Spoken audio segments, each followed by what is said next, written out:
Hi everyone, here's an interesting story from the Hill. Shout out to Woody for sending this to me.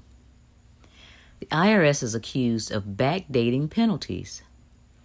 The Internal Revenue Service is accused of backdating proposed penalties against 3 businesses. According to tax court filings, the 3 businesses allege an IRS supervisor knowingly backdated approvals for proposed penalties against the 3 businesses. According to the IRS, in a partnership known as a conservation easement, a landowner can give up the development right on the land in exchange for compensation and tax incentives, including the ability to claim charitable deductions. Let me put this into simpler terms. A conservation easement is a tax deduction intended to encourage the conservation of environmentally important land and historic buildings. This deduction has become a lucrative way for real estate developers to finance development projects, reducing their tax payments by billions of dollars, and in some cases doing little to advance environmental protection. Created 40 years ago by Congress, being led by wealthy corporate owners, I presume, the provision allows property owners to take a charitable deduction for donating qualified conservation easements. These legal easements permanently limit the development or use of the property, and the easements are donated to a qualified charitable organization.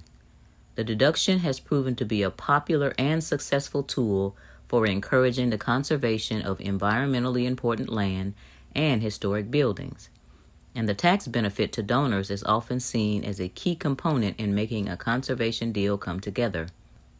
However, this obscure tax provision has proven difficult to administer and enforce, and ranks among the top 10 most litigated issues between the IRS and taxpayers. Some donors abuse the provision by applying grossly inflated appraisals to the value of the conservation easement to increase their charitable deduction, or by taking donations for easements that don't fulfill bona fide conservation purposes. Back to the IRS case. The petitions from each of the businesses, Basswood Partners, LLC, Delwood Partners, LLC, and Natural Aggregates Partners, states that the businesses each reported charitable deductions related to a conservation easement agreement. The 3 businesses said that they were later hit with millions of dollars worth of penalties in connection with the deductions. Presumably, the deductions were denied by the IRS. But according to tax court filings, a revenue agent on July 12, 2021, emailed a supervisor asking for approval of the penalties against the 3 businesses. 2 days later, his supervisor approved the penalties. The court filings state the supervisor did not list the specific penalties nor the basis for the assertion of any penalties.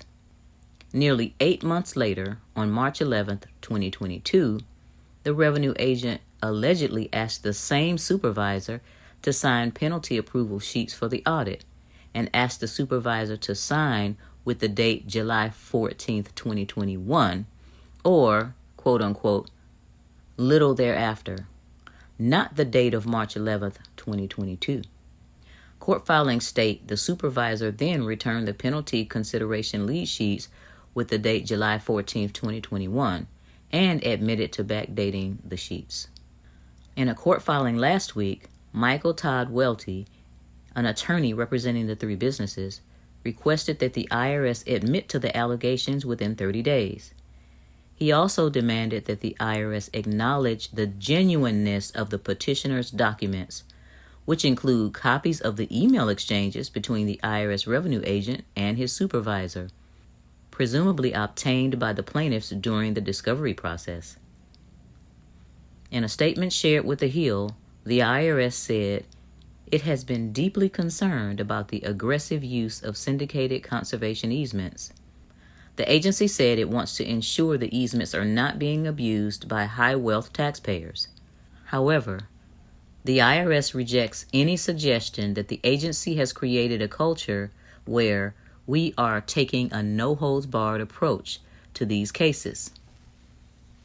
To the contrary, The IRS culture stresses our commitment to taxpayer rights as well as the law, and our work is guided by that, the statement said.